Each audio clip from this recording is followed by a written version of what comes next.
Agora sim, iniciamos a gravação. Então, vou começar apresentando a nossa palestrante de hoje, que é a Iana Daflon. Ela é enfermeira graduada pela Universidade Federal de Viçosa em 2019. Fez residência na Clínica Médica e Cirurgia Geral com enfoque em emergência pela Unirio de 2020 a 2022. Classificadora de risco pelo Sistema de Manchester pela GBCR 2024, pós-graduada em terapia intensiva pelo COFEM 2025, enfermeira na rede EBSER, no HU Brasil, desde 2023, de 2023 a 2025 no HC da UFO, na unidade de urgência e emergência, e de 2025 até atualmente no HU da Universidade Federal Fluminense, na unidade de terapia intensiva. Então, um grande prazer recebê-la, Iana. Passo a palavra para você.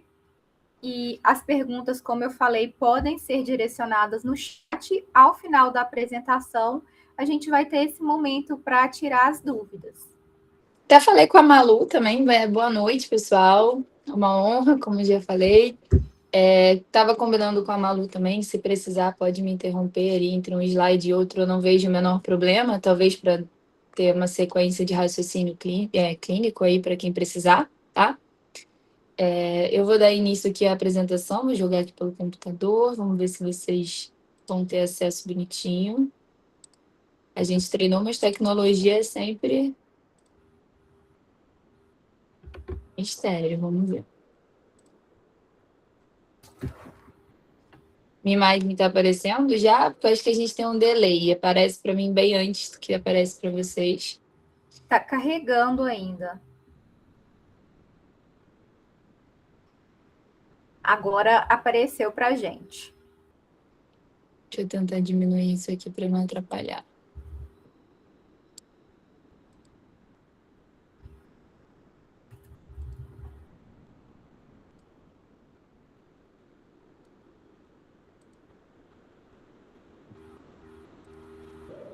Não sei onde eu deixo isso para não atrapalhar, mas vou deixar aqui embaixo. Vamos lá. Então, hoje a gente vai falar sobre assistência de enfermagem no momento intra-hospitalar. E aí eu trouxe os slides de uma forma onde a gente consiga entender o papel do enfermeiro desde que esse paciente ele entra na unidade hospitalar, né, desde que a gente recebe ele do APH, pela ambulância, seja por bombeiro, SAMU, SIAT, como era lá em Uberlândia. É um caso clínico real, vocês vão ver que tem foto e tudo mais, que eu atendi na Sala Vermelha, lá em Uberlândia, no Hospital da UFO. E aí eu tento fazer uma linha desde a chegada desse paciente ao final do atendimento dele na emergência, né? Já que a gente é aqui um grupo que fala sobre projetos de primeiros socorros, a gente tem que ter em mente que a nossa responsabilidade enquanto emergencista, eu digo que a gente recebe o paciente, que é uma caixinha de surpresas, que vai chegar pra gente, e a gente tenta entregar esse paciente da maneira mais estável possível para o destino final dele, né? Que não vai ser com a gente, que é centro cirúrgico, UTI, enfim. E da forma mais dinâmica possível, esse atendimento tem que ser feito. E também da mais rápido, né? De uma forma mais acelerada, mas também organizada. Isso aqui. Isso. Aqui eu trouxe um caso clínico, um paciente que eles lá em Uberlândia, a gente recebia os casos pelo computador, vinha assim, vaga zero no Teams. E a gente tinha um mínimo de informação sobre o que a gente ia receber. Então, aí tinha um paciente, vítima de colisão, moto-caminhão, escala de coma de Glasgow 13, provável libação alcoólica, ventilando em uso de máscara de oxigênio a 15 litros por minuto, em uso de noradrenalina 5 ml hora, com fratura exposta de membro inferior direito e uso de torniquete. Isso é o que a gente sabe. É a única coisa que o sistema de regulação, o SISREG, eles enviam para a gente. No mais, a gente descobre quando o paciente chega. E aí, quando a gente tem a admissão desse paciente, que a gente descobre a realidade. Aí é uma foto real. Paciente, né? Agora eu explico um pouco melhor. O paciente ele é vítima de colisão moto-caminhão, recebido na unidade de urgência e emergência na maca de transporte, com colar cervical, lúcido, algo orientado, Glasgow realmente 13, 445, né? Dentro da classificação que a gente vai ver um pouquinho mais para frente. Agitado, hipocorado, pele fria, sudoreica, taquicárdico, hipotenso, em uso de noradrenalina, 5 ml hora, taque dispneico, ventilando com suporte de O2, desaturando ao monitor, provável fratura fechada em membro superior esquerdo, mobilizado com tala, membro inferior direito com uma fratura exposta de tíbia, imobilizado de forma ineficiente, como a gente pode ver pela foto depois no vídeo mais para frente, a gente vai ver que ele mexe esse membro. Uma hemorragia mesmo em uso de torniquete, que a gente consegue também analisar aí pela imagem, né, que tem um torniquete aplicado de maneira correta ali, a 5 centímetros mais ou menos, né, acima da lesão, nunca sobre,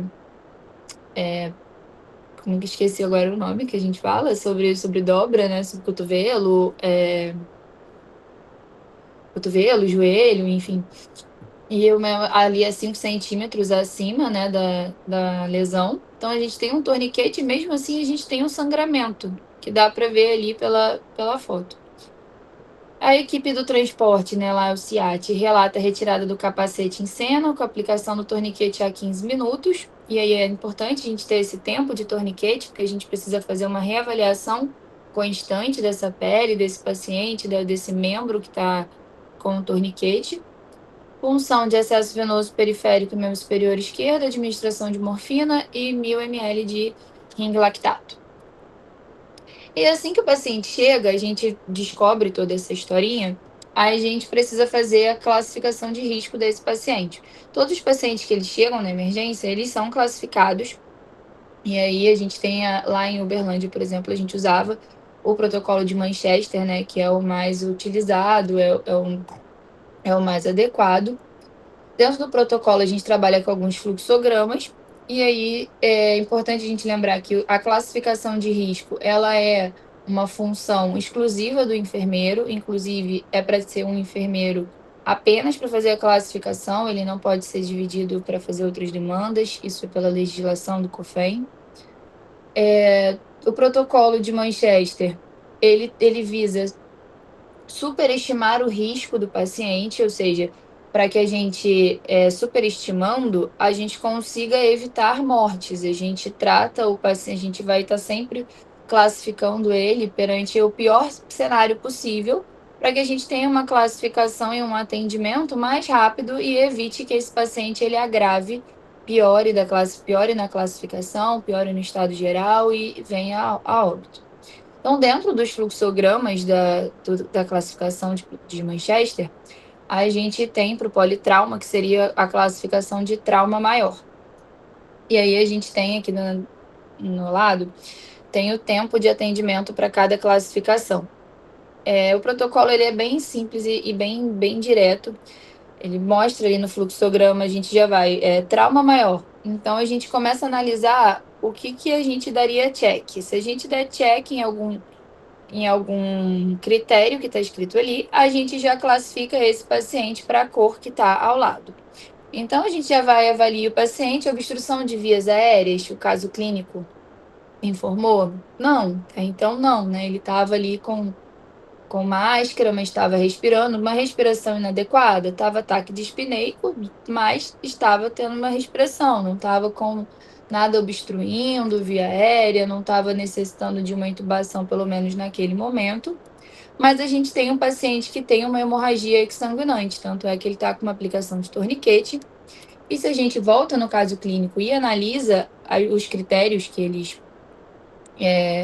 a gente coloca ali no caso clínico, ele tá ataque dispneico, tá hipotenso, em uso de nora, tá ataque cardíaco, pele fria sudoreica, ou seja, se a gente não considerasse de toda forma a fratura dele, o sangramento dessa fratura exposta como uma hemorragia sanguinante, mesmo em uso de torniquete, a gente classificaria esse paciente pelo choque. Porque só por essas informações a gente já consegue saber que é um paciente que está em choque, e aí depende, né, de algumas informações mais concretas, como valores numéricos mesmos dessa taquicardia, dessa hipotensão, para a gente classificar aí qual a classe do choque, mas a gente já consegue determinar isso. E pacientes que usam torniquete, a gente sabe que são hemorragias, né, que a gente considera hemorragias de dificílimo controle, onde a gente precisa de fazer uso do torniquete, senão a gente tem risco iminente de morte por hipovolemia, né, devido à hemorragia. Então, a gente recebe esse paciente na sala vermelha ou no chamado choque room. Lá em Uberlândia, a gente já teve, em alguns cenários, até o próprio protocolo de Manchester, ele fala do recebimento dos pacientes de caso vermelho e laranja dentro de uma sala chamada choque room, que seria uma sala de trauma dentro da sala vermelha.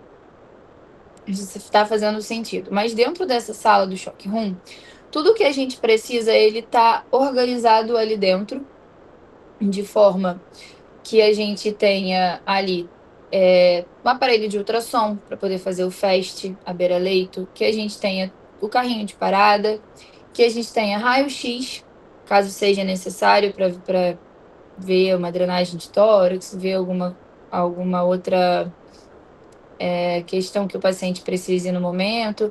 A gente tem essa sala com todos os materiais que a gente possa prever de uso de emergência, por exemplo, caixas de toracotomia, caixas de drenagem de tórax, caixa de criocotomia, se for necessário, todo o material de intubação. Então, tudo que a gente pode fazer de maneira mais emergencial com esse paciente, mais urgente, a gente tenta fazer nessa sala de choque room, onde a gente tem tudo ali organizado estrategicamente, para que a gente possa evitar a mobilização desse paciente, para que a gente consiga resolver, estabilizar tudo desse paciente nesta sala, e o paciente sair dessa sala apenas direto para o centro cirúrgico ou direto para o exame de imagem, se ainda for necessário, uma tomografia, por exemplo.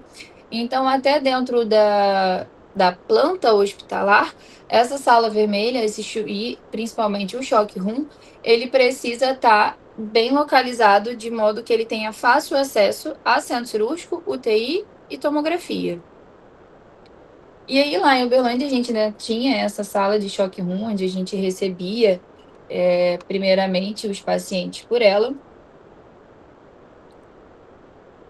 E aí, dentro dessa sala, quando a gente recebe o paciente, a gente precisa fazer a reavaliação. Esse paciente, ele já vem com uma avaliação, um XABCDE do trauma da origem, né? Tanto que na passagem de caso, normalmente, a equipe do APH, né, do extra-hospitalar, eles já passam para a gente essa avaliação, mas a gente tem que reavaliar todo esse paciente de acordo com o protocolo do XABCDE do trauma.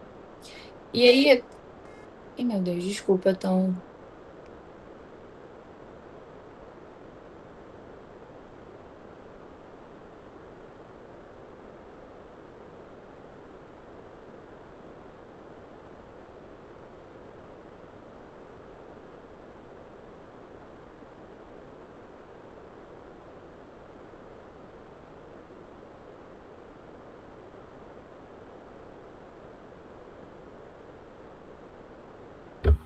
Eu já avisei aqui para a Iana que ela caiu. Me ligaram, eu acabei Voltou. caindo aqui. Voltou, Iana, agora tá certinho. Isso. Gente, se quiserem, podem interagir durante, que não parece que eu tô falando sozinha, tá? Podem falar comigo e se vocês estão entendendo, ou o que vocês também estão achando, assim, que às vezes eu faço algumas perguntas. Eu gosto da interação, tá bom? Então, vamos lá. Voltando agora para o protocolo, né, para o XABCDE do trauma. A gente vai ver que essa avaliação do XABCDE, a gente tem realmente uma ordem, né? E essa ordem, ela parte do que é mais grave, do que vai matar mais rápido o nosso paciente, para a gente fazer a avaliação. Só que a gente vai ver, e eu vou trazer isso para vocês mais para frente, que essas avaliações, elas vão ser feitas de forma concomitante. No momento que a gente está ali com o paciente, a gente acaba fazendo toda essa avaliação do XABCDE, não tão divididos certinhos em etapas. A gente acaba fazendo elas de forma concomitante, cíclica, porque também é uma avaliação que a gente precisa estar sempre refazendo. E aí e aí eu coloquei aqui que é uma piada da sala vermelha, que a gente sempre brinca que tem o X, A, B, C, D, E e o F de fralda, que a gente não, que os técnicos sempre brincavam com a gente com isso e com a equipe médica também na hora do rolamento dos pacientes. Falta o F, que era para não esquecer da hora do rolamento, a gente já colocar a fralda nesse paciente. Porque quando ele chega e a gente vai fazer essa transferência, né, da maca do serviço do APH para nossa maca da sala vermelha, como ali é o momento oportuno para a gente fazer essa reavaliação do XABCDE, é quando a gente também expõe todo o paciente, né? A gente tira toda a roupa desse paciente. É o momento onde a gente tem para fazer as perguntas necessárias. E aí é sempre importante a gente lembrar um detalhe bobo, mas faz muita diferença, que é a gente sempre se portar esse paciente acima dele, né, atrás da sua cabeça. Então você fala com ele para baixo, a gente está acima dele e ele vai te enxergar sem precisar movimentar o pescoço, ou de frente para ele, né, na ponta da maca, enfim. Porque se a gente fala com esse paciente da lateral, se a gente chama ele, faz pergunta com ele da lateral, ele vai tentar instintivamente virar a cabeça para poder te responder, se ele tiver lúcido, enfim, vai tentar fazer esse movimento para te acompanhar. E aí, né, no paciente de politrauma, onde a gente ainda não pode descartar uma fratura de cervical, uma fratura de coluna, a gente tem que evitar ao máximo que esse paciente mobilize. Então, é importante a gente falar com ele de forma, né, posicionada, de forma com que ele evite a movimentação também. E aí, nesse momento que a gente vai fazer esse rolamento, né, a gente tira todas as contenções que vieram do momento do APH, a gente chega para esse paciente, faz as perguntas, vai perguntar nome, idade, perguntar se ele sabe o que aconteceu, se tem alguma alergia, se usou álcool, droga. Nesse momento, a gente já está avaliando o quê? O Glasgow, a gente já está avaliando o D, né? Mesmo que não seja na ordem, a gente já está ali perguntando, então você já consegue ter uma noção através das respostas para a gente avaliar o nível de consciência desse paciente. Também é o momento onde a gente faz a exposição completa do paciente, porque a gente tira toda a roupa, adorno, né? Por via das dúvidas, a gente também sempre tira a prótese, porque a gente não sabe se vai evoluir para uma intubação, se vai evoluir para uma cirurgia, então a gente também retira a prótese, todos os adornos. E no momento que a gente vai fazer esse rolamento, né, que a gente vira esse paciente sempre em bloco, né, devido ao risco de lesões de coluna, de lesões de cervical e coluna. Então, na hora que a gente vai mobilizar esse paciente para poder transferir ele da maca e também retirar a prancha do APH, é um momento também que a gente vai estar ali com o paciente todo exposto e a gente vai conseguir avaliar, por exemplo, o E, porque ele já vai estar todo exposto. Então, a gente consegue também fazer uma avaliação nesse momento que ele está lateralizado, do dorso, de coluna. É um momento onde tem palpação de coluna, quando o paciente ele está lúcido para poder te responder se tem dor ou não. É um momento que, se a gente precisar fazer uma ausculta, o paciente já está despido, já está às vezes lateralizado, a gente já consegue fazer uma ausculta melhor. Quando ele retorna, a gente já coloca o paciente em decúbito dorsal, ele também já está despido, então é o momento ideal para a gente fazer as auscultas necessárias para passar o FAST, se a gente tiver disponível. O FAST é o aparelho de ultrassom que a gente usa ali, chama de FAST, mas é um ultrassom à beira-leito. Então, de imediato, a gente precisa fazer essa transferência, né, de forma segura e aproveitar esse momento da transferência para a gente estar realizando ali as avaliações do XABCDE, a gente ter o olhar clínico para a gente já ver esse paciente e já pensar na nossa cabeça o XABCDE, porque a partir do momento que você já está olhando aquele paciente, você já consegue ver. A gente tem um torniquete, a gente tem um sangramento, a gente já despiu todo o paciente, você já consegue ver se ele tem alguma outra lesão, alguma outra deformidade que a gente não estava vendo antes. Você já consegue fazer avaliação ali neurológica também, já ver se tem uma boa respiração, se está ventilando bem, se o colar está no tamanho adequado, se vai ser necessário fazer troca desse colar cervical. E em sequência, né, e primordial, a gente precisa fazer, essa paciente já está na nossa maca, a gente precisa fazer essa monitorização multiparamétrica, né? Passar o FAST sempre que possível, isso é um ato médico, mas não é um ato só médico. Enfermeiro capacitado para ultrassom à beira-leito, ele tem toda autonomia também para passar o FAST, que é ultrassom. A gente faz ali a punção de 2 acessos venosos calibrosos, e aí eu destaquei o Gelco 18, porque a gente tem ainda mais emergencistas de longa data, e a gente vê muito isso. A mania de fazer a punção de pacientes com Gelco 16, Gelco 14, por ser um estado de politrauma, né? Uma situação de urgência, onde vai precisar talvez de transfusão e tudo mais. Mas as literaturas atuais já falam que o Gelco 18 ele é suficiente para que a gente consiga fazer ali toda a infusão de líquido necessária para esse paciente, seja de cristalóide, seja de medicação, ou seja de conteúdos de hemotransfusão também. Mas a gente sempre prioriza, né, 2 acessos, e nesse momento do acesso, a gente já aproveita para fazer movimentos oportunos. Eu falo que o trabalho dentro da sala vermelha, ele é bem redondinho. Se você pensar que tudo que você precisa fazer for para facilitar o teu atendimento com o paciente e agilizar o seu atendimento, porque esse paciente precisa estar estável rápido, porque você precisa dar a sequência para ele rápido, a gente já aproveita todas as oportunidades para adiantar algum outro serviço. Então, na punção de excesso, a gente já coleta uma amostra sanguínea. Ou seja, normalmente a gente coleta os 3 tubos de laboratório para encaminhar para o laboratório, mais um tubo roxinho para a gente encaminhar para o banco de sangue. Isso no politrauma, no trauma grave, a gente sempre fazia já para adiantar o serviço também, já que a gente já estava furando esse paciente, né? Já ali 2 vezes, já para poder fazer o acesso, a gente já aproveitava e também coletava. A coleta de gasometria no paciente de politrauma, ele é sempre importante para a gente ver se a gente precisa também corrigir ali alguma acidose, alguma alcalose, ou seja, algum distúrbio que esse paciente pode estar apresentando, tanto metabólico como um distúrbio respiratório também, ou misto metabólico em consequência de um respiratório. Então, a gente sempre tenta fazer essa coleta da gasometria, que também é uma função que o enfermeiro pode realizar, a gente não precisa ficar esperando equipe médica para realizar, ou fisioterapia, enfim, a coleta da gasometria também é um ato nosso e a gente precisa não só tomar isso para si, para realizar, mas também para entender, para analisar, porque isso muda a conduta.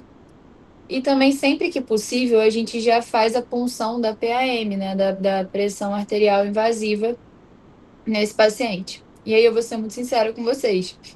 Em Uberlândia, né, Minas Gerais, a gente tinha total autonomia para essa punção de PAM. Tanto que tem aqui uma foto de uma punção que eu fiz, tem o kit aí separado com tudo que a gente precisa também para fazer essa punção, e tem o videozinho ali de uma punção. Aqui no Rio de Janeiro, por exemplo, a enfermeiro não funciona, mesmo que isso tenha legalidade no COFEN. E, enfim, é uma realidade daqui do meu estado no momento. Mas em Minas Gerais, em Uberlândia, que era o cenário onde a gente estava trabalhando, era algo muito rotineiro para gente. E aí eu trouxe esse videozinho, que aqui não vai sair com som, mas eu estava só explicando ali para o paciente, é uma punção de PAM, de radial. Eu estou explicando para ele, estou fazendo a higienização, luva estéreo, gás estéreo, e estou explicando para ele que aquelas punçõezinhas chatas que acontece toda hora para coletar exame, é a mesma coisa, a gente vai fazer uma mesma punção. A diferença é que esse catéter agora ele vai ficar, né, no paciente, para a gente não ter que ficar furando ele toda hora. E aí, palpa, artéria radial, lá em Uberlândia a gente era padrão, a gente funcionava com gel, com gelco 20 ou 22. E o padrão de sítio também era artéria radial ou artéria pediosa. Às vezes a gente subia para braquial, mas não era o padrão. E quando precisava de um acesso de uma PAM femoral, quando a gente, enquanto enfermeiro, não conseguia fazer essa punção de PAM nas artérias mais periféricas, né, nas artérias mais fáceis, ali, radial e pediosa, aí sim a gente passava essa função, tornava-se ato médico. Mas até então é uma função estabelecida, pelo menos na HU de Uberlândia, como uma função de enfermeiro. E isso para a gente tinha total autonomia também em não precisar de autorização médica também para isso. A gente identificava que o paciente ele precisava dessa monitorização, é um paciente grave, era um paciente que ia fazer uso de nora, ou que a gente já estava prevendo o uso de nora, já estava ficando hipotenso, ou em uso de nipride, por exemplo, em outros casos. E aí a gente já partia para fazer essa punção o mais rápido possível, independente de prescrição médica ou não, por ser um ato privativo do enfermeiro, tá?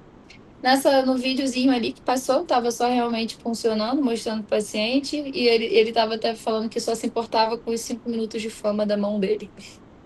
Foi uma filmagem autorizada. E aí, quando a gente entra para falar do trauma, a gente precisa falar da tríade letal do trauma, né? Que a gente tinha até então os 3 sinais mais clássicos, que era a hipotermia, acidose e coagulopatia, e que agora a gente chama de diamante da morte, né? Diamante letal do trauma, desde do protocolo da AHA, da 10ª edição, se eu não me engano, entrou aí a hipocalemia. E a gente vê que todas essas alterações, elas são alterações que se retroalimentam. A gente tem um paciente que está com hemorragia, então a gente tem um paciente que está perdendo volume, está perdendo muito sangue, então ele está fazendo uma hipotermia também, por conta dessa hemorragia. A hipotermia, por consequência, afeta em toda a cascata de coagulação, inibe a função enzimática. Mas a gente também tem um paciente que, por conta da hemorragia, né, de não estar conseguindo fazer a perfusão adequada dos tecidos e dos órgãos, a gente tem, por hipoperfusão tecidual, um paciente que vai fazer acidose, ou seja, ele vai ter um pH na gaso de menos que 7,35, né? Ele vai ter um lactato aumentado também. A acidose, por si, também faz uma redução da contratilidade cardíaca, também afeta nos fatores de coagulação, e a gente também tem a coagulopatia, né? Também causada pela hemorragia, pode ser causada tanto pela hemorragia como pelo excesso de cristalóides ali, pela reposição volêmica que a gente tenta fazer no paciente. Então, a gente tem ali com o consumo também desses fatores, né, que causam a fibrinólise, e tem com a coagulopatia, a gente tem a perpetuação do sangramento, ou seja, a gente tem mais hemorragia. E se a gente tem mais hemorragia, a gente piora a hipotermia, piora a acidose, piora a coagulopatia, a gente entra, e aí também a gente entra na hipocalcemia, desculpa, que foi adicionada agora desde a rádio de 10ª edição. E a hipocalcemia, ela acontece em decorrência da resposta adrenérgica, a resposta do trauma, né, pelo estresse gerado pelo próprio trauma, a gente já tem uma tendência a fazer hipocalcemia. E nos casos de trauma grave, quando a gente precisa também fazer transfusões, né, que a maioria desses traumas de consequências de hemorragias exsanguinantes, a gente faz protocolos de transfusões maciças. Então, a gente tem ali também o consumo além de perder já essa calcemia pela reação adrenérgica de estresse ao trauma, a gente também tem a perda desse potássio pelo citrato, que é um anticoagulante que está presente nos hemoderivados que a gente que a gente utiliza para hemotransfusão. Né? E aí a gente tem uma consequência, né? Ele afeta o citrato e a hipocalcemia afeta o fator 4 da cascata de coagulação, ou seja, causando ainda mais coagulopatia. Então, o que a gente vê? Que são 4 fatores que interferem e eles estão sempre juntos, porque a gente tem uma, uma alteração que gera outra, que piora outra, e aí a gente precisa estar sempre atento nessa tríade letal, ou no caso agora né, mais recente no diamante da morte, para a gente poder estar atuando em cima já dessa tríade. Por isso que eu falei da coleta da gaso com bastante antecedência, para a gente fazer essa avaliação da acidose, a importância da monitorização multiparamétrica para a gente ver como que esse paciente, se esse paciente está e já está hipotérmico, já chegou hipotérmico ou não. E aí a coleta, né, de laboratório também, e a avaliação que a gente faz ali durante XABCDE para ver sobre em relação à hemorragia e a contenção da hemorragia. E a gente tem aí da tríade letal, a gente tem algumas medidas, né, básicas, né, do diamante, algumas medidas que a gente vai tentar tomar conta de primeira instância, que é o controle dessa hemorragia, né, como é o X, do XABCDE, a gente precisa fazer um controle dessa hemorragia externa, e aí a gente tem o uso agressivo dos torniquetes ou de agentes hemostáticos, e pode ser agentes medicamentosos, principalmente. A gente tem um protocolo de transfusão maciça, que é para a gente repor volume nesse paciente, sempre priorizando que sejam com hemoderivados e não só com cristalóides. Tem a reposição precoce do cálcio, que é para a gente evitar a hipocalcemia. O aquecimento ativo desse paciente, que pode se dar tanto pelo uso de mantas térmicas, como também pelo uso de fluidos aquecidos. Então, muito comum no trauma, a gente também, dentro dessa sala do choque room, a gente brincava que a gente tinha um forninho, né? Que era literalmente uma câmara quente onde ficavam vários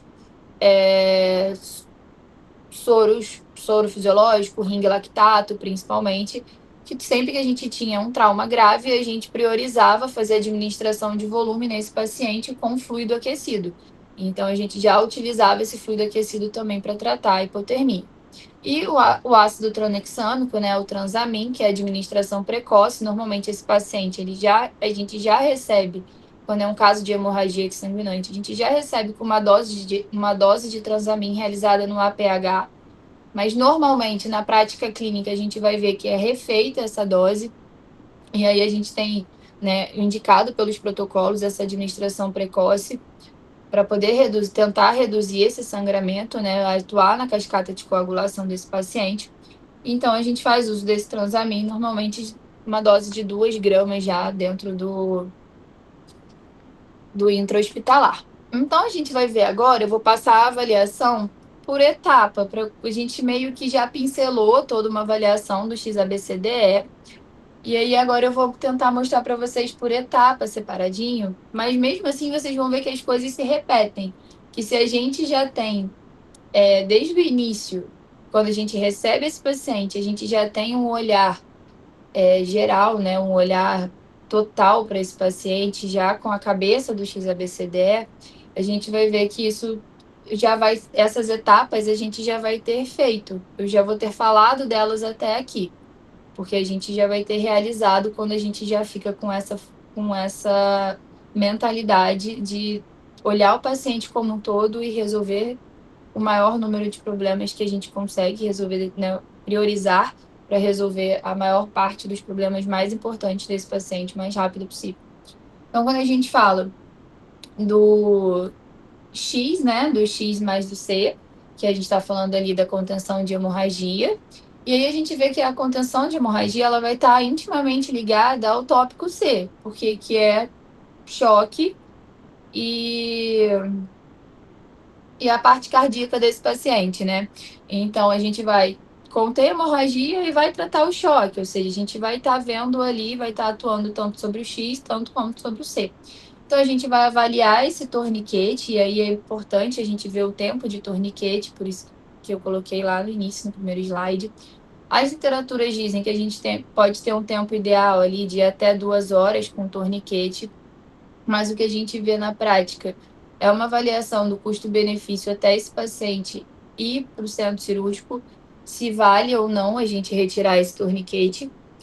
Afrouxar, a gente nunca afrouxa, a gente tiraria o torniquete a gente chama de conversão de torniquete, né? Que seria retirar o torniquete e passar para uma nova forma de contenção dessa hemorragia, seja por um curativo compressivo, um preenchimento de cavidade, Mas aí é o que é muito importante a gente fazer essa avaliação. A gente pode fazer essa retirada desse torniquete no paciente nesse momento, ou isso vai agravar o quadro do meu paciente, vai agravar o sangramento? Porque se eu agravo o sangramento, eu agravo todo o meu diamante da morte. Todas as quatro questões que a gente tem que ficar atento. E aí, uma das contraindicações, né, absolutas de fazer a conversão do torniquete é realmente o choque. Um paciente em choque, a gente não faz conversão, não faz afrouxamento do torniquete, mas a gente faz a reavaliação desse membro que está com torniquete, avaliação de pulso distal, para ver se a gente ainda tem presença de pulso, né, mais longe possível da onde está a aplicação do torniquete. A gente faz a avaliação da pele, conforme a gente consegue. Aqui é um videozinho, é real, desse caso desse paciente também. E aí a gente vai ver que mesmo com o torniquete, o paciente ainda sangrava. É um sangramento ali, eu não sei se já está aparecendo o vídeo para vocês, já, né? É um sangramento pequeno, é como se ainda estivesse babando, mas ele ainda sangra. Então a gente, e é uma lesão muito grande, uma fratura exposta, esse paciente extremamente agitado, ele se mexia, ele tentava mexer a perna, então esse osso dele que está quebrado, né, fraturado, essa tíbia, ela se mexia o tempo inteiro. Então, quanto mais movimentação, né, por isso que a gente tem que também avaliar a imobilização, porque quanto mais movimentação, maior risco de sangrar mais ainda esse paciente. Aqui na minha mão são ampolinhas de transamin, de ácido né, tranexâmico. E aí a gente tem também a administração do volume aquecido, como eu já falei, né, para a gente poder tentar conter essa hipovolemia, e a solicitação do protocolo de transfusão maciça, que a solicitação normalmente é uma solicitação médica, mas a gente vê que num cenário de sala de emergência, um cenário de sala vermelha, quando a equipe ela está muito bem entrosada, a gente tem essas condutas meio que todo mundo, assim, da equipe consegue dialogar sobre as condutas. E por isso a importância, né, de você, enquanto enfermeiro, saber ter todo o conhecimento clínico e crítico da situação para você poder sugerir de igual para igual com a equipe médica ali o que você acha também que deve ser feito para o paciente. E você, normalmente, ali numa equipe de sala vermelha que está acostumada a trabalhar junto, a gente é muito escutado. Quando a gente mostra, a gente faz uso da nossa autonomia e a gente mostra o nosso conhecimento. Então, mesmo sendo um protocolo que ele é de acionamento médico, é um protocolo, né, de prescrição médica, ele é um protocolo que muitas vezes a gente acionava já se adiantando, quando a gente percebia que ia precisar, já numa conversa ali, já no bate-bola com a equipe médica na troca. Vai precisar? Vamos pedir? Então, também a gente fazia a solicitação desse protocolo de transfusão maciça, e por isso a importância da amostra de sangue que a gente coleta lá quando a gente faz a punção do excesso venoso desse paciente, quando ele, nas nossas funções ali imediatas. A Bianca quer fazer uma pergunta. Pode falar, Bianca. Diga, Bianca? Eu acho que caiu, não sei. Pode continuar, Iana. Tá bom, qualquer coisa manda aí no chat e você me refaz a pergunta que eu não tô olhando o chat não, tá bom? Tá bom, combinado. Eu parei, né?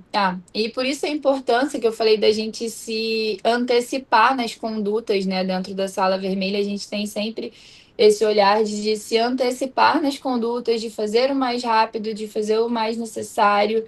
E por isso, lá, a importância de ter coletado, quando a gente faz a punção do acesso periférico, fazer a coleta dessa amostra sanguínea, porque depois que o paciente vai fazer essa transfusão, o banco de sangue ele vai precisar dessa amostra sanguínea. Então, você vai furar ele mais uma vez para fazer, enquanto você já está ali na confusão do vucu-vucu de tentar resolver, né, todos os problemas que a gente está encontrando, para poder coletar uma amostra, sendo que a gente já teve essa oportunidade antes. Então, a gente aproveita sempre os momentos oportunos. E aí, nesse momento da solicitação da transfusão maciça, a gente já encaminha a amostra que a gente já coletou também. Aqui, a gente falando um pouquinho do protocolo de transfusão maciça, que é quando a gente vai escolher utilizar o protocolo de transfusão maciça, a gente usa o score ABC. A gente usa no choque hemorrágico grave, ou quando esse score ABC, ele tem a presença de 2 indicadores ou mais. Então, a gente tem ali mecanismo de trauma penetrante, uma pressão arterial sistólica abaixo de 90, uma frequência cardíaca acima de 120 ou um FAST positivo, que o FAST, como já falei antes, é a passagem do ultrassom à beira-leito, né, onde a gente vai ver com esse ultrassom se tem líquido pela cavidade, que seja líquido na cavidade cardíaca, pulmonar, abdominal, e esse a gente tem principalmente nesse líquido livre, é normalmente sangue, né? Que a gente precise de drenar, fazer dreno de tórax, ou precise intervir de maneira mais invasiva, às vezes, em casos de líquido, por exemplo, na cavidade miocárdica. Então, assim, o FAST ele é algo que a gente utiliza muito dentro do contexto da sala de emergência. E aí, passando para o caso do nosso paciente, a gente tinha ali um paciente em choque, e mesmo se a gente não soubesse classificar esse choque como choque hemorrágico grave, a gente sabe que pelo score ABC, a gente teria ali um paciente com uma pressão sistólica menor do que 90, uma frequência cardíaca acima de 120, e só por isso já caracterizaria a necessidade de um protocolo de transfusão maciça. E aí, esses componentes, a gente sempre tenta fazer, né, a transfusão desses hemoderivados de 1 para 1. Uma unidade de concentrado de hemácia para uma unidade de plasma fresco para um pool de plaquetas, né? E aí tem uma certa quantidade dentro desse pool de plaquetas. Aqui fala da alternativa ideal, que é o sangue total. Nas literaturas também falam sobre isso, mas eu, particularmente, na minha prática clínica, nunca vi.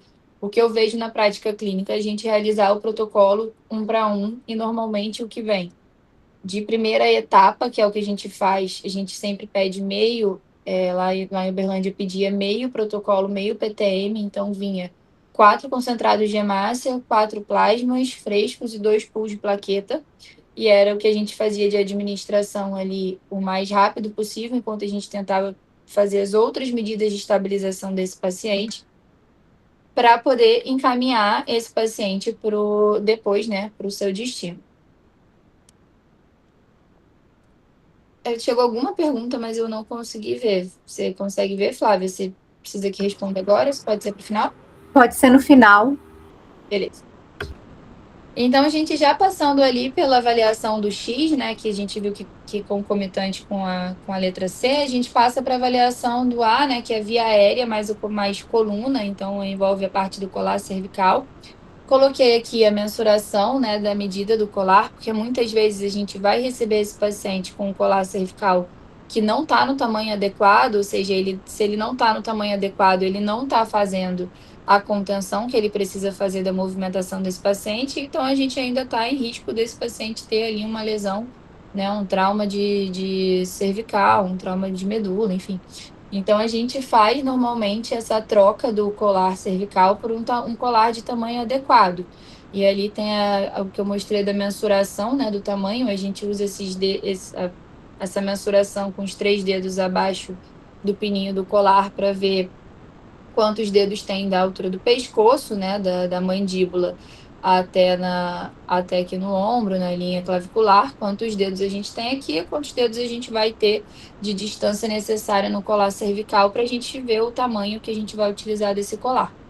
E nesse momento também a gente já vai fazer a avaliação da via aérea, então assim, tem alguma coisa obstruindo essa via aérea, o paciente já está com rebaixamento de nível de consciência, vai ter queda de língua, é necessário utilizar uma cânula de Guedel, talvez para manter essa abertura de via aérea. É necessário, é um paciente que já veio com trauma, com sangramento, trauma de face também, já tem um sangramento importante em face, é necessário fazer aspiração de via aérea, ou um paciente que já veio com episódio de êmese, a gente já passa uma sonda nasogástrica para evitar uma broncoaspiração no paciente que já tem essa chance, ou que ali no momento com você na sala de emergência já se demonstra nauseado, já se mostra que talvez ele vá apresentar um episódio de êmese, e é muito comum no trauma o paciente, em algum momento, acabar realmente tendo esse episódio. Então, quando a gente já consegue, né, dentro das condutas prioritárias, se a gente tem tempo, a gente também já passa essa sonda nasogástrica para evitar uma broncoaspiração e faz essa avaliação de via aérea também. E aí, então, o A, ela se comunica muito com a letra B, né? Que vem para boa respiração, ou seja, no boa respiração, no caso desse nosso paciente, seria a indicação de uma via aérea avançada, que ele é um paciente que ele já estava numa máscara de alto fluxo, fazendo 15 litros por minuto, desaturando. Então, a gente vê ali numa tendência de proteção de via aérea, então a gente já prioriza uma via aérea avançada para proteger a via aérea desse paciente, proteger esse paciente, fazer isso no momento onde a gente já consiga encaminhar esse paciente já o mais redondo possível. Então, a gente já vai fazer esse caminhamento posterior já com uma via aérea avançada que a gente já fez ali na emergência. E aí a função do enfermeiro dentro dessa via aérea avançada, né? A gente separa todo o material da intubação, normalmente na sala, no contexto do choque room, como eu falei, a gente já tem as caixas separadas, então a gente já tem uma caixa de intubação que já tem todo o material ali necessário, a gente só organiza ali na mesa, na ordem que os médicos vão usar para fazer essa intubação, faz a testagem do tubo orotraqueal, e faz a preparação também ali, principalmente tomada de frente do enfermeiro para as medicações, né? Como são medicações de alta vigilância, são né, tanto as medicações de sedação de sequência rápida, quanto as drogas vasoativas, enfim, e os drippings que a gente vai precisar instalar nesse paciente depois. Então, a medicação é uma coisa que o enfermeiro precisa ficar muito atento. E aí eu trouxe aqui um exemplo de sequência rápida, que era o mais utilizado, que eu via sendo mais utilizado lá na sala vermelha, que é fentanil, etomidato e succinilmetônio, né, que é o succinil. E eu botei entre aspas aí a seringa, que isso aí é uma mania minha, mas que me ajuda a não me enrolar nas medicações. Eu sempre sei qual medicação que está em cada seringa e sempre sei a ordem de fazer cada medicação, porque eu aspiro sempre o fentanil numa seringa de 5 ml, normalmente eu aspiro 2 ampolas, 2 de 2 ml, então vai ter 4 ml dentro de uma seringa de fentanil de 5. O etomidato, ele tem 10 ml mesmo, então ele vai ocupar toda uma seringa de 10 ml.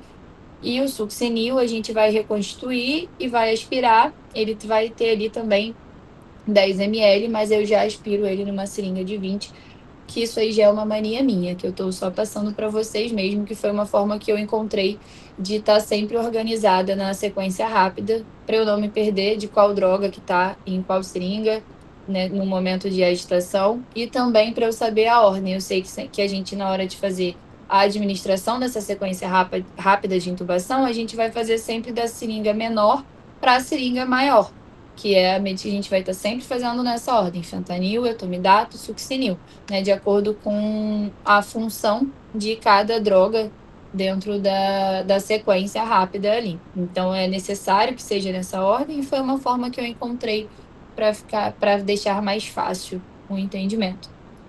Depois, a gente também já precisa, né, que a nossa equipe técnica esteja bem alinhada também, para enquanto a gente está ali preparando as medicações, a sequência rápida, a gente está ali no carrinho, que a nossa equipe técnica já esteja ciente, né, já tem uma boa comunicação, para ela estar preparando para a gente nossos drippings de sedação, dripping de droga que a gente vai precisar, porque a gente também sempre faz, em algum momento tem isso no slide, a gente sempre faz a troca das medicações que vêm do APH para as medicações que a gente prepara no hospital, na sala vermelha, porque pode ter uma divergência de diluição, então a gente sempre troca para o que é nosso padrão, para o que a gente trabalha de padrão na instituição que a gente está. E aí a gente tem, né, o pós-intubação, a gente vai, né, fazer a ausculta desse paciente para ver se esse tubo ele está seletivo. Essa ausculta é feita por mais de um profissional dentro do cenário da sala de emergência, para a gente ter tipo um duplo check, né, do posicionamento do tubo. Então, o enfermeiro pode ser um desses profissionais a fazer essa checagem através da ausculta, né, que a gente ausculta epigástrico e ausculta o pulmão bilateral, para ver se onde a gente está ouvindo, para ver se tem seletividade, se entubou estômago ao invés de entubar pulmão. Então, é muito importante também a gente saber fazer essa ausculta. E aí também a gente vai ter ali, se a gente teve um FAST positivo, é nesse momento de boa respiração que a gente também vai promover a drenagem desse tórax. Porque um tórax que não expande, um tórax que está ali encharcado de sangue, encharcado de líquido, de ar, do que for, ele é um tórax que não vai ser eficiente. Por mais que eu tenha uma via aérea avançada, eu não vou estar promovendo uma respiração eficiente, uma troca gasosa eficiente, em decorrência de um tórax que está necessitando de drenagem. Então, dentro do B, do boa respiração, a gente já passa ali também para a parte da drenagem de tórax sempre que necessário. Esse paciente, no caso, a gente também fez uma drenagem de tórax, tá? E aí também tem a questão do ventilador. Nem sempre a gente vai ter um físio muito rápido na sala vermelha junto com a gente. Então, porque da autonomia e da gente também entender sobre funções que teoricamente não seriam nossas, né, no ventilador mecânico. Mas porque em muitos momentos, e eu te digo tranquilamente que na maioria deles, a primeira montagem do ventilador quem vai fazer é o enfermeiro. O enfermeiro lê lá no computador, no SysReg, quando chega lá o caso do vaga zero, e ele já prevê mais ou menos o quadro clínico pela experiência desse paciente, como ele vai chegar. A gente já vê ali um paciente que está fazendo uso de O2 15 litros por minuto em máscara e está com dispneia, a gente já pensa, é um paciente possível de intubação.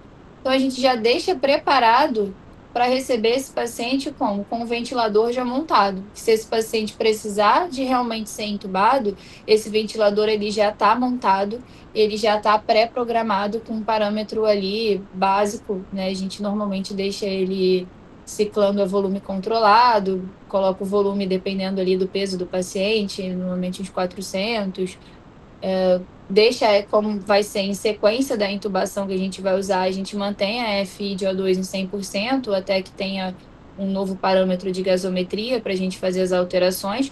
Então, deixa ali esse ventilador num parâmetro básico, né? Uma PIP de 7, uma frequência ali de 20, a gente tenta fazer ali um parâmetro básico até a gente ter uma avaliação de uma gasometria pós-intubação para a gente ver o que a gente precisa corrigir nesse paciente e aí o que for respiratório a gente vai corrigir através dos parâmetros da ventilação e aí isso é uma função que acaba sendo mais de fisioterapia, mais de uma função médica, mas que a gente também precisa saber o básico, porque o primeiro contato do ventilador normalmente é o enfermeiro que vai estar ali montando, que vai estar ali deixando tudo preparado para receber esse paciente. E aí a gente já drenou o tórax, já entubou, já drenou, né, já trocou colar, o paciente já está sedado. A gente vai ali para o controle da circulação, que a gente vai ver que se repete. A gente já fez maior parte dessas coisas quando a gente falou do X lá em cima. Então, que é a monitorização invasiva, que eu falei no início, que a gente faz questão de tentar pegar essa PAM o mais breve possível. A gente já vai fazer também uma sondagem vesical de demora, não só para um controle, também para um controle de diurese, porque para o choque é muito importante, mas também pensando num paciente que ele está com um trauma, fratura exposta de membro inferior, é um paciente que não vai poder mexer aquele membro, vai ser de difícil mobilização, então a gente já também já coloca essa sonda vesical para que a gente também evite a mobilização excessiva desse paciente também. Dentro do controle da circulação, a gente já vai ter também a administração do PTM, como eu já falei, do protocolo de transfusão, a reposição de volume, e quando a gente falar de volume, a gente vai estar dando sempre preferência a cristalóides e fluidos quentes, né, principalmente ringue lactato, a gente não faz com soro fisiológico, na prática a gente utiliza do ringue lactato. E na hora desse controle da circulação, a gente também vai fazer essa classificação e avaliação desse choque. A gente espera chegar no XABC lá no C para a gente poder fazer essa análise? Não, desde quando o paciente chega, a gente já consegue perceber, a gente monitoriza, faz a monitorização e ali a gente já consegue ver se o paciente já está apresentando alguma característica que vai classificar ele ali como um choque hipovolêmico e, no caso desse paciente, um choque hipovolêmico hemorrágico, né?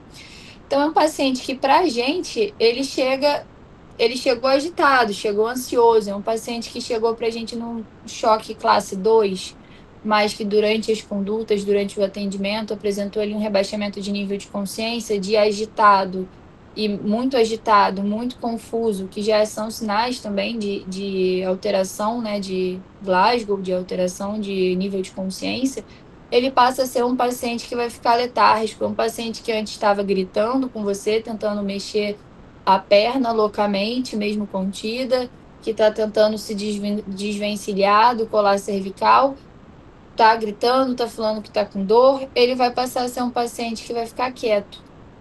E aí, no momento que esse paciente ele começa a ficar quieto, a gente percebe que tem alguma coisa de muito errado, ele está agravando. É um dos sinais bem clássicos em relação ao estado mental, né? A avaliação neurológica. E aí a gente tem aqui as classes, né, do choque. Então a gente percebe que é um paciente que a gente recebeu em choque classe 2, mas foi um paciente que até a gente terminar os cuidados, a gente fazer as condutas necessárias, é um paciente que já evoluiu para um choque de classe 4.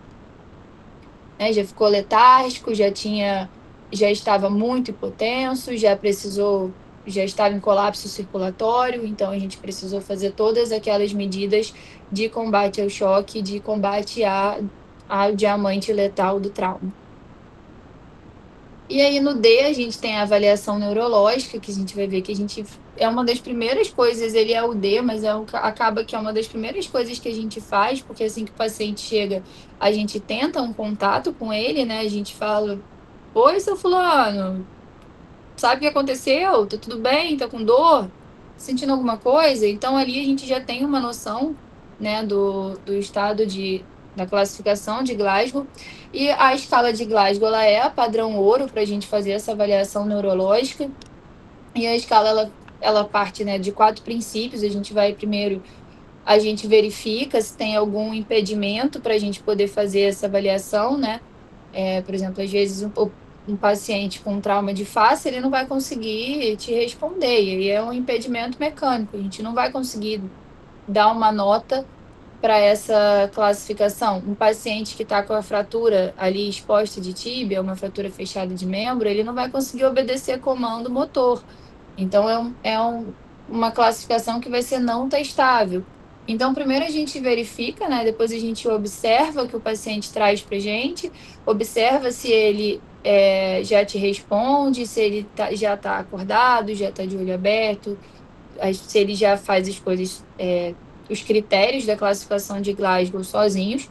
Se não, a gente vai fazer um estímulo, e aí lembrando que o estímulo, ele é um estímulo de pressão. Antigamente a gente falava de estímulo doloroso, mas hoje em dia esse termo caiu por terra. A gente fala de um estímulo à base de pressão, que é uma pressão realizada na região do supercílio, ou aqui em trapézio, que antes também a gente fazia em externo, né? E já mudou essa classificação. E a gente estimula e, por fim, a gente pontua dentro da escala de coma de Glasgow. E aí, com a nova atualização desde 2018, eu acho, se eu não me engano, a gente tem a avaliação também pupilar. A gente faz toda a contagem da avaliação do Glasgow pela resposta verbal, ocular, verbal e motora, mas depois a gente também tem a avaliação pupilar para retirar ou não ponto dessa pontuação que a gente fez até o momento. Então, se uma pupila não reage, a gente retira 1 ponto. Se 2 pupilas não reagem, a gente retira 2 pontos. Se todas as pupilas reagem, é o melhor dos cenários, a gente não retira nenhum ponto e tem uma pontuação final da escala de coma de Glasgow. E é importante a gente ter uma noção de que essa avaliação neurológica, ela é cíclica. O tempo todo que eu estou ali com o meu paciente, que eu estou atendendo, que eu estou realizando as condutas, eu preciso estar reavaliando essa condição neurológica, principalmente porque o estado neurológico do paciente, né, uma deterioração neurológica, indica para a gente uma hipoperfusão cerebral, ou seja, esse paciente está agravando, não está chegando sangue nesse cérebro. Não está chegando sangue na cabeça, também não está chegando sangue no coração, também vai ser uma cascata de outros desfechos desfavoráveis. Então, a gente sempre fica atento aos sinais clássicos, né, de alteração de nível de consciência, que de início é a agitação, a confusão, a agressividade, e depois, principalmente, quando esse paciente passa desse quadro de agitação para um quadro de letargia. Que é só, assim, a modo de finalização, né, que seria a exposição e o controle da hipotermia, mas que também, se a gente seguir o pensamento desde o início da aula, desde quando a gente recebeu o paciente, a gente já vai ter feito essa desde o rolamento desse paciente na transferência de maca. Então, o controle de hipotermia, ele também já vai ter sendo feito, né, desde o início. A gente vai fazer a monitorização multiparamétrica, vai ver quando esse paciente está, se ele está hipotérmico, se tem necessidade de instalar uma manta térmica. A gente já vai estar utilizando os fluidos aquecidos para tentar promover uma melhora dessa hipotermia nesse paciente. Então, a gente faz nesse momento do a reavaliação das fraturas, a reavaliação constante do torniquete, como eu também já falei antes, e também do controle aí de hipotermia, como a gente já vem fazendo. Feito tudo isso que a gente precisava realizar de imediato, são todas as condutas prioritárias, a gente vai para o que vai salvar a vida do paciente. Ele vai ficar ali ele ficar com a gente na sala vermelha, não tem mais nada que a gente vá fazer para salvar essa vida. Então, a gente promove o transporte seguro, que é quando a gente vai levar esse paciente, mesmo em uso de quantas drogas forem, mesmo paciente, a gente tenta sempre viabilizar, óbvio, fazer esse transporte de forma com o paciente mais seguro, mais estável possível, mas nem sempre é o caso. Às vezes a gente vai transferir esse paciente em estado instável e cheio de drogas, e a gente vai tentar levar, porque é o que vai curar, né? E a medida curativa desse paciente vai ser o encaminhamento dele aí para o centro cirúrgico, no caso desse caso clínico em específico, para o centro cirúrgico, para resolver a situação da perna, da fratura exposta, que é onde está gerando todo o sangramento, toda a hemorragia. Ou a gente leva, e às vezes, em alguns casos, esse paciente já direto para uma UTI, ou em outros casos, a gente leva para uma tomografia, para dar tomografia, definir se ele vai para o centro cirúrgico ou se ele vai para a UTI direto. Mas o mais comum no caso desse, o mais comum, na verdade, é a gente encaminhar para um exame de imagem, para uma tomografia, e da tomografia a gente dá a sequência com esse paciente para onde ele vai, para centro cirúrgico, enfim. Mas no caso desse caso clínico específico que eu trouxe, a abordagem prioritária, né, não era fazer tomografia de nenhuma outra parte do paciente, porque não ia resolver. O que precisava resolver era a contenção do sangramento, da hemorragia exsanguinante, que só iria ser resolvido no centro cirúrgico com a abordagem da ortopedia sobre essa fratura exposta. Então, no caso aí, a gente faz o transporte em segurança, né, um transporte multidisciplinar, lembrando que enfermeiro não é maqueiro. Uma coisa que eu gosto de bater é polêmico, mas eu gosto de bater na tecla, porque se a gente não se posiciona, a gente é colocado nessa função muitas vezes em muitos lugares, principalmente em hospitais privados. Então, o transporte seguro de um paciente, ele precisa ter um maqueiro para fazer esse transporte, precisa do enfermeiro, precisa do médico, e se o paciente está entubado, em ventilação mecânica, a gente precisa também priorizar que também tenha o fisioterapeuta. No melhor dos mundos, no cenário ideal, a gente tem esses 4 membros. No mínimo, a gente precisa do médico e do enfermeiro e do maqueiro para transportar esse paciente de forma segura. E aí acaba a nossa função dentro da sala vermelha, dentro da sala de emergência, né, que a gente já conseguiu concluir aí. Eu falo que a nossa função é entregar esse paciente vivo, seja no centro cirúrgico, seja na UTI, é estabilizar e entregar vivo, que vai ser daí para frente com as próximas equipes. Então é isso, essa é a porta de entrada de emergência lá do hospital de Uberlândia, onde entram as ambulâncias para a sala vermelha. Essa foto foi meu último plantão lá na UFO, na sala vermelha. E é isso, gente. Agora estou aberta a dúvidas, espero que vocês tenham gostado. Muito obrigada, Iana. Palestra sensacional. É muito bom a gente ver uma enfermeira falando com tanta propriedade, tanto conhecimento e com tanta experiência. Então, assim, agradeço. A palestra foi maravilhosa. O caso que você trouxe, eu acho que foi uma escolha muito feliz, né? Que deu aí para ver a alteração do X até o E. Então, acho que foi uma escolha muito assertiva, mais uma vez. nós do Projeto Primeiros Socorros agradecemos a sua presença, a sua palestra de abertura a essa nova fase do projeto. Acho que não poderia ter sido melhor a escolha. Ai, obrigada. Estou Quem não, muito feliz. quem não segue a Iana aí nas redes sociais, ela deixou aí a rede social, E ela no sempre Instagram. traz desabafos, experiências, fala um pouquinho dos casos que ela atende. Então, eu sempre aprendo um pouquinho com a Iana, eu recomendo, quem não segue a Iana aí na rede social, siga, vale a pena. E, mais uma vez, obrigada. A gente já tem aqui algumas perguntas. Já vou começar aqui. Eu tento trazer lá no Instagram, assim, a vida real, né? Porque a enfermagem não é uma profissão fácil e não adianta a gente ficar romantizando algo, principalmente para quem vem, porque eu acho que senão ele se encontra numa situação que, quando ele der de cara com a realidade, vai ser muito frustrante. Então, assim, eu tento trazer o mais possível dentro da realidade. Eu sou muito feliz hoje enquanto enfermeira, me sinto muito realizada, principalmente no meu período que eu trabalhei na UFO, que era o que eu trabalhava fazendo o que eu amava, né, que era urgência, emergência, sala vermelha. Então, assim, sou extremamente realizada, mas sei que é uma profissão difícil, então eu tento, né, mostrar ali a realidade do que a gente passa, do que a nossa cabecinha tentando absorver tudo isso também, porque a gente cuida de muita gente, às vezes esquece de cuidar da gente também. É verdade. Esquece que a gente também precisa de cuidado, a gente precisa estar bem para dar conta de tanta demanda. E é isso, né? Tento mostrar também um pouco da enfermagem para além da realidade que a gente vê em 80%, que é o hospital privado. Falo um pouco de concurso, é um misto de tudo. Hoje em dia eu não estou mais na emergência, infelizmente, estou na terapia intensiva, que é com paciente grave, mas não é o que eu gosto, deixo sempre isso muito claro.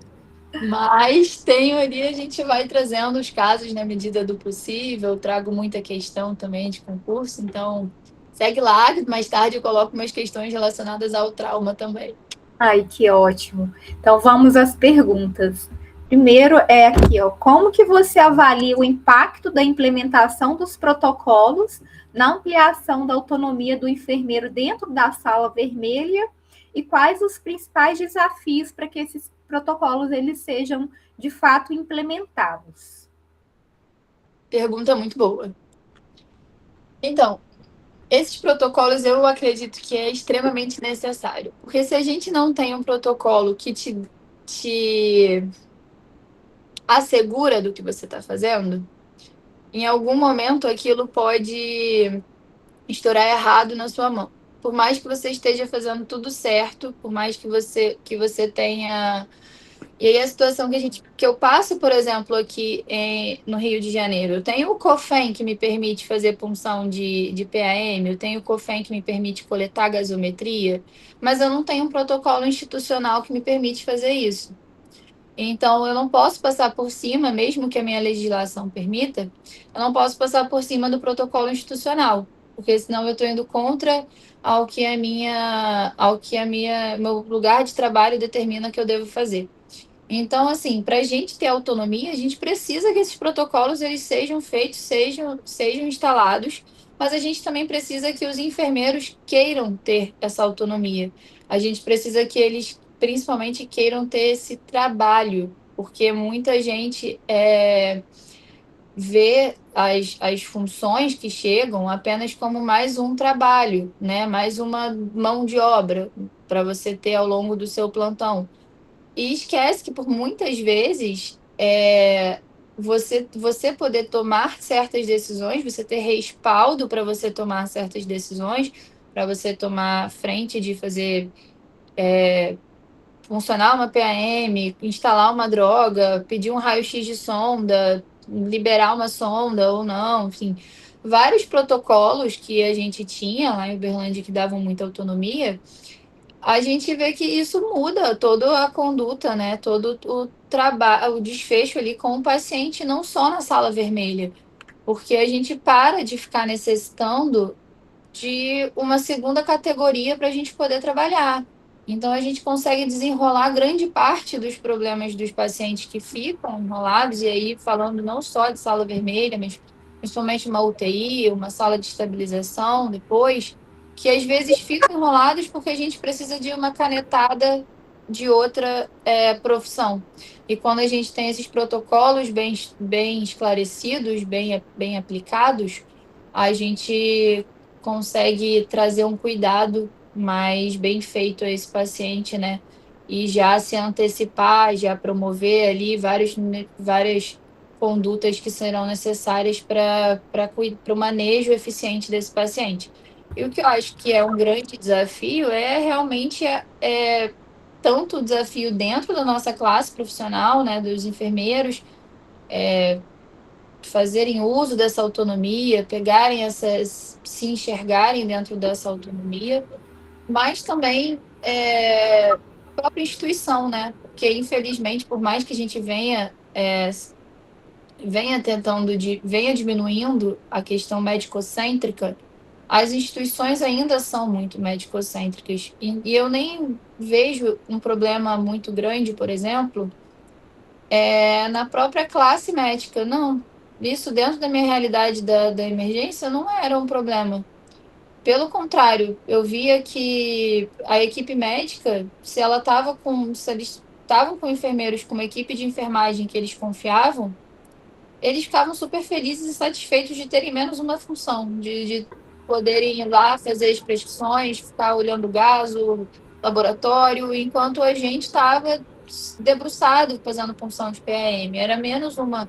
Eles podiam estar lá funcionando o acesso central com calma, porque era só o central que eles iam precisar funcionar. A gente estava com liberdade para funcionar a PAM. Então, eu nem vejo que a grande dificuldade seja a outra categoria dar abertura, mas sim a instituição reconhecer a importância e a nossa competência e os enfermeiros se valerem dessa competência e dessa autonomia. É uma coisa meio cultural mesmo, né, Iana? E no final das contas, como você disse, é o paciente que vai se beneficiar e toda a equipe, porque vai otimizar o serviço. Sim. A gente vê que quando uma equipe ela anda muito bem, e isso principalmente na sala vermelha, né? Quando a equipe ela anda muito bem junta, ela é bem entrosada, o atendimento de um paciente, se não der nenhuma complicação no meio do caminho, o atendimento de um paciente desse demora 20 minutos. A gente resolve a vida dele muito rápido. Porque a gente tem uma equipe entrosada, a gente já tem protocolos estabelecidos, a gente já tem estabelecido até no nosso dia a dia, na nossa rotina, implicitamente o que a gente vai fazer quando esse paciente chega. E isso acelera todo o tratamento, né? Todo o desfecho do paciente. Lembrando que uma coisa que você sempre falava nas aulas, né? Tempo é vida. Então, Exatamente. mesmo que não seja numa PCR, onde literalmente tempo é qualidade cerebral, mas o tempo dentro de uma sala vermelha, independente do caso clínico que a gente esteja lidando, o tempo é vida. Então, a gente precisa priorizar, lógico, as nossas condutas, tomar as condutas prioritárias dentro do quadro do paciente, né? O que a gente vai tratar, o que vai dar um desfecho ruim primeiro, mas sempre de maneira sábia, né? Sábia, rápida e principalmente se precavendo do que pode vir a seguir para a gente já se antecipar para acelerar todo o processo. Ótimo. Uma outra pergunta é que quais competências você considera essenciais para que o enfermeiro exerça sua autonomia com segurança frente a um paciente grave nas emergências? Gente, experiência. Eu acho que nada te dá mais autonomia do que experiência. E aí eu falo assim, quando eu cheguei também eu sempre fui, desde que eu formei, né, eu tentei ir para a área de emergência, não tinha residência de emergência no Rio de Janeiro. Não entendo por que até hoje. Mas façam residência. Vocês, principalmente, que querem área hospitalar, área de atenção básica, façam residência, porque a residência te dá uma experiência que a faculdade, infelizmente, não consegue dar. É A gente verdade. tem um tempo limitado de aulas práticas e a gente tem limitado também o que a gente pode fazer, onde a gente pode estar, qual horário a gente pode estar lá. Então, não te dá o leque de experiência que é necessário. A residência, ela são 2 anos de 60 horas semanais que você vai ter experiência na marra, obrigatoriamente. Então, assim, faça a residência, procure a residência que vá de acordo com o que você quer, né? Eu aqui não tive não tinha emergência, residência de emergência, mas eu procurei um hospital porta aberta dentro da rede para que eu pudesse fazer todos os meus optativos dentro de emergência numa porta aberta e se aproveite do tempo enquanto você é aluno, enquanto você é residente, para você estar ali sempre olhando, estar sempre tentando aprender, sabe? Eu acho que não ter medo também, porque a gente às vezes chega um caso, um trauma, chega uma coisa muito feia e a gente é aluno e a gente fica com medo. E acho que também é não ter medo, é você se colocar ali naquela posição de eu não sei isso aqui, mas eu tô aqui disposto, é terrível, mas eu tô aqui disposto a aprender isso aqui. E você fica lá, e você cola do lado dos bons, que você vai conseguir aprender e também sempre ter uma base teórica muito forte, né? A gente está lidando com vida, então a gente tem que estar atualizado a todo momento, a gente tem que estar atualizado não só no que a instituição propõe para a gente, porque a gente vê que muda de instituição para instituição, coisas básicas. Por exemplo, a diluição da noradrenalina é diferente em Uberlândia e é diferente aqui no Rio de Janeiro. Então a gente tem que estar atento ao o que é feito na instituição que a gente está, como é feito na base teórica, porque a teoria, pelo menos, ela vai te dar um olhar, o que vai chegar para você, você vai falar, bem, eu sei disso de algum lugar. E aí há só a prática para te dar o manejo, né, a expertise de mão mesmo, é só a experiência. E aí, para a experiência, é residência. A Eu acho, residência, assim. ela dá uma bagagem muito boa mesmo para gente. Eu Sim. sempre recomendo a residência também. E sempre saber que você nunca vai estar. Eu aprendo constantemente. Assim, eu formei na residência, eu fui para uma emergência de hospital particular. Fiquei 1 ano lá. Era completamente diferente os casos que eu recebia numa emergência de hospital particular do que eu fui receber lá em Uberlândia na sala vermelha, porta aberta. Então, quando eu comecei, eu também ficava super perdida. E aí, o que eu vou fazer com esse politrauma aqui? O que é o mais importante? Organizar o pensamento, organizar as suas condutas, né, mentalmente, principalmente porque dentro da emergência a gente não tem uma rotina, né? A gente é surpreendido o tempo inteiro. Eu adoro, Quem não particularmente. gosta de rotina, quem gosta de rotina, não vá para a emergência. Quem Exatamente. não gosta de rotina, vá para a emergência, porque cada dia é uma novidade. Quando Exatamente você isso. Eu, acha que eu já acho viu de ótimo. tudo, né? Aparece um caso que você nunca viu, né, Iana? Exatamente. Eu acho incrível essa parte de não ter rotina, mas você tem que ter, pelo menos minimamente, na sua cabeça o que você vai fazer quando um paciente chega. Organizado na sua cabeça, mesmo que não seja uma rotina enquadrada, mas você vai ter organizado na sua cabeça o que você vai fazer. Isso que vai te dar é a teoria e a vivência prática. E a gente vai estar sempre aprendendo. Um dos meus últimos plantões, eu fiz uma massagem cardíaca direto no coração. Nunca imaginei isso na minha vida. Nunca sabia que isso era possível. A gente está o tempo inteiro aprendendo. É É só não verdade. ter medo de aprender. Agora, o Felipe perguntou, dada a complexidade do setor de emergência, como é a relação do enfermeiro e da equipe com o time de gestão hospitalar? Então, uma boa pergunta também. Principalmente porque a gente tinha vagas reguladas, a gente precisava realizar esse contato direto com o time com a parte da gestão hospitalar, principalmente para que ocorresse giro de leito, para que a gente não ficasse com esses pacientes dentro daquela sala sem ter destino. A gente precisava que a gestão estivesse ciente da nossa realidade dentro da sala vermelha naquele momento e a todo momento, para poder promover o giro de leito. E a gente precisava também que a regulação, em contrapartida, desse para a gente um cenário mínimo do que a gente iria receber, para que a gente óbvio que muitas vezes a gente é surpreendido. A gente está esperando chega 3 ambulâncias ao mesmo tempo. Mas a gente tinha um mínimo, assim, né? Eles tentavam, pelo menos ali, fazer um contato direto com a gente usava o Teams, né? Direto com a equipe da regulação e da gestão de leitos do hospital, para que a gente tivesse sempre ali tentando manejar, e aí eu também já fiquei um tempo nesse cargo de coordenação de fluxo de coordenação de leito da emergência. Então, assim, o nosso objetivo principal enquanto enfermeiro gestor no cenário da emergência é sempre manter a emergência vazia, né? Emergência cheia não é legal, não é bonito. A gente quer a emergência vazia, porque a gente quer dar continuidade para esses pacientes, porque a gente sabe que pode chegar um ou 1 milhão ou nenhum, e a gente tem que estar preparado, tem que ter espaço físico, tem que ter profissional adequado, né, uma quantidade de profissionais adequados para isso também. Então, a gestão ela tem que estar com esse olhar de que a emergência ela precisa ser a menina dos olhos do hospital, porque é por lá que chegam os pacientes. E se a gente já deixa caótico lá na base, lá no início, você não vai organizar para cima, porque lá na base já vai estar caótico. Então a gente precisa organizar desde da porta de entrada, né, para a gente conseguir manter uma gestão, acho que eficiente.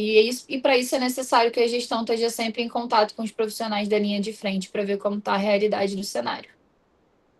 Agora aqui uma última pergunta que é para a Iana concurseira. Como que você realiza seu estudo? Alguma plataforma ou site? Pensando que existem atualizações contínuas nas condutas e nos protocolos do setor. Isso. Então, e aí eu vou dar duas realidades, porque são duas realidades paralelas. Eu, quando formei, eu não tinha dinheiro. E aí eu estudei pela plataforma Rômulo Passos, que era mais baratinha que tinha no momento, que eu conseguia estudar. Sempre estudei fazendo muita questão, porque para mim fazia sentido, eu retinha bastante conhecimento. E sim, foi suficiente. Eu passei, né? Eu estudei 6 meses pela plataforma do Rômulo Passos, eu passei na residência em 7º lugar e eu passei também na EBSER no mesmo ano. Só demorou 3 anos para eles me chamarem por causa do Covid, mas eu passei recém-formada em 2020. Então, depois de um tempo, né, depois já trabalhando e tudo mais, eu investi em uma outra plataforma mais cara, que é o curso Prios, eu sempre falo deles no Instagram. Eu sou aluna deles há alguns anos, assim, é uma plataforma que eu recomendo muito, assim, de estudo. E agora também eu dou aula lá. Então, eu também sou tutora lá agora, depois de muitos anos de aluna. Eu estou no processo de virar professora, então eu estou dando tutoria lá também. E é o que eu uso para estudar por muitos anos, então não é porque eu estou trabalhando lá agora que eu estou indicando, eu sempre usei, né, por muitos anos. E como eu tenho uma vida muito corrida, o que eu sempre falo no Instagram é que a gente tem que estudar a hora que dá. Eu sou muito sincera, eu não tenho com a quantidade de plantão que eu dou e de coisa que eu vou colocando na minha cabeça para fazer a mais. Eu não tenho tempo de ficar estudando bonitinho, igual a gente deveria fazer, que é ver a aula, ler a apostila, resumir, rever, reler. Quando eu assisto a aula, eu já acho lucro, assim. Eu sempre tento assistir a aula no ao vivo para não ficar embolada para eu assistir depois, porque eu sei que isso me embola. Mas eu uso muito de questão, me fazer questão de forma ativa, como eu sempre falo, né? Que é sempre corrigindo as alternativas erradas, por que a gente não marcou essa. O que você erra, você volta no conteúdo e faz um mini resumo ali do lado da questão, que eu acho que é uma forma rápida de você rever conteúdo. E aí, para a questão, eu uso muito a plataforma do que concursos também, que é uma plataforma baratinha e que ajuda bastante a pegar muita questão, você define banca, enfim, é muito boa. E Ana, mais uma vez, a Camila levantou a mão. Pode falar, Camila. Oi, Flávia, boa noite, tudo jóia? Boa noite, Camila. Boa noite, Ana, boa noite, pessoal. E Ana, já te acompanho no Instagram há um tempinho, porque eu estou no ano de estágio agora, fui aluna da Flávia, tanto da Lute quanto no Primeiros Socorros. E aí ela comentou de você, comecei a seguir, eu acho muito legal ver as coisas que você posta, acompanhar a sua rotina. É uma questão Obrigada. mesmo que você fala, tipo, da realidade, né? De como que é mesmo o dia a dia, tudo. Acho muito bom. Eu queria te perguntar, como que você faz para lidar com essa questão da rotina mesmo, porque é uma rotina bem puxada, e às vezes pegam alguns casos mais pesados, tudo. Falo mais questão, tipo, de saúde mental mesmo, né? Como que você consegue viver com essas coisas do dia a dia? Menina, algumas coisas, alguns pratinhos, às vezes, espatifam no chão. Às vezes a gente não dá conta de equilibrar todos os pratinhos, sendo o mais honesta possível. Porque, assim, vai muito do que você escolhe priorizar, né? Eu acho que tudo na vida é uma questão de prioridade. E aí, eu, há muito tempo, né, escolhi priorizar minha carreira e faço isso em detrimento de muitas outras coisas. Meu marido está assistindo aí, tá de prova que ele vive brigando comigo que eu coloco o meu trabalho à frente da minha saúde, inclusive. E assim, realmente por muitas vezes você não consegue equilibrar. E aí vem, até eu fiz um post ontem sobre isso, né, de que você vem a autocobrança, né? E porque você quer entregar o seu melhor estudando, você quer entregar o seu melhor trabalhando, você quer entregar no projeto novo que você resolveu entrar. E por muitas vezes você não vai dar conta, você vai fazer tudo ali o seu melhor, né? Mais, o melhor possível que você consiga fazer dentro da realidade que você tem. E eu acho que isso já é muito. Eu acho que a partir do momento que você escolhe dar o seu melhor dentro do que você tem, já é melhor do que você fazer nada. Já é melhor do que você entregar e falar: ah, não, isso aqui eu não dou conta, eu não vou conseguir, então eu não vou nem tentar. Pelo menos você está tentando fazer de alguma forma. Pode ser que fique desequilibrado? Pode. Fica. A gente fica com a saúde mental às vezes meio bagunçada? Eu fico. Eu sou muito ansiosa. Eu, inclusive, né, faço tratamento, falo sobre isso no Instagram, que eu faço tratamento para depressão, para ansiedade há alguns anos. E então, assim, é você saber o que é prioridade para você naquele momento da sua vida, sabe? Eu tô tentando aprender agora, assim, sendo o mais honesta possível, que eu também preciso me priorizar. Não posso só priorizar o meu trabalho, só a minha carreira, né, como um todo. Porque quando eu falo carreira, eu envolvo estudo, envolvo trabalho, envolvo minhas outras ambições de concurso, enfim. E quando eu faço só isso, eu acabo esquecendo muitas vezes de mim também. E aí a gente fica com uma autocobrança, né, também. Poxa, eu não, sei lá, não tô malhando, ou eu tô dando plantão demais, mas não tô conseguindo estudar. Mas agora eu preciso de dar plantão demais, porque eu tenho um objetivo financeiro X. Então, eu acho que tudo é você conseguir elencar a prioridade para o teu momento que você está vivendo, sabe? E entender até quando aquilo está fazendo sentido para você. Porque não tem o menor problema em algum momento você rever suas prioridades e fazer uma troca de ordem, desde que isso vai te deixar melhor. Porque, como eu falei um pouquinho antes, né, com a Flávia, se a gente não tiver cuidando da gente, a gente vai chegar no trabalho meio destrambelhado e não vai conseguir cuidar tão bem assim de todo mundo, né? Então, aí o nosso trabalho já é muito pesado, a gente já absorve muita coisa, né? É o que você falou, a gente tem casos muito críticos, a gente tem casos muito tristes, às vezes, de perdas de pacientes que marca e que, enfim, a gente lida com família também, principalmente na terapia intensiva, agora que a gente lida com o mesmo paciente praticamente dias, semanas, e família visitando todos os dias. Então, às vezes, a gente se envolve e aquilo vai mexer com você, e que bom que mexe, porque esse é sinal de que a gente ainda é humano, a gente ainda é tocado pelas coisas da vida. Mas é tentar entender que o trabalho fica lá dentro do trabalho e ter uma válvula de escape saudável, de preferência, para a gente tentar se realinhar, né?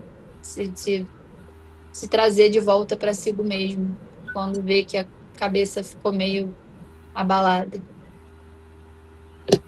Exatamente, Ana. Muito boa sua fala. Mais alguma pergunta, pessoal? Acho que a gente pode encerrar, né, por conta do tempo. Mais uma vez, agradecer a Iana, assim, dizer que eu fico extremamente orgulhosa de você, da profissional que você se tornou. Te acompanho lá, sou sua fã também, né? Obrigada, prof. Então, assim, muito orgulho de você, tá? Parabéns Isso aí, é muito excelente importante para mim. palestra. Obrigada. E eu falo que o povo sai do projeto, mas o projeto não sai de vocês, né? Não. Então, mais uma vez, obrigada. Eu só vou ler aqui os elogios. Ó. Eu amei, mostrou como enfermeiro é importante nesse processo. A Dani falou, parabéns, adorei o conteúdo e a sua didática. Marcele falou, sensacional, muito obrigada por essa palestra importantíssima. É muito lindo ver uma enfermeira que fala com tanta propriedade. Ai, obrigada, gente. É tão bom. A Camila falou desses momentos que a gente fica com a saúde meio assim, saúde mental meio assim, que não tá dando conta. É muito bom ouvir isso também. Obrigada. Qualquer dúvida que vocês tiverem, podem me mandar no Instagram, podem falar comigo. Eu estou sempre tentando responder, sempre que possível. E é isso, ó. Tô aguardando meu convite para voltar agora presencialmente, hein? Ó, Vai presencial. queremos já, né, gente? Imagina uma aula prática aí com a Iana. Acho que vocês vão amar, né? Eu vou querer. Eu já me sinto pronta para um evento da Lute, do projeto, alguma coisa presencial. Vou amar voltar para Viçosa. Em breve receberá um convite, então. Mais uma vez, obrigada. Obrigada a todos aí que se inscreveram, participaram aí da palestra. Teremos outras palestras. Quem sabe a Iana volta aí também para falar de outras temáticas aqui no projeto. Precisando de mim, já sabem como me encontrar. Vou ficar muito feliz de retornar. Eu acho que, como o Flávio falou, não existe ex-membro do projeto. A gente é sempre filha do projeto Primeiros Socorros.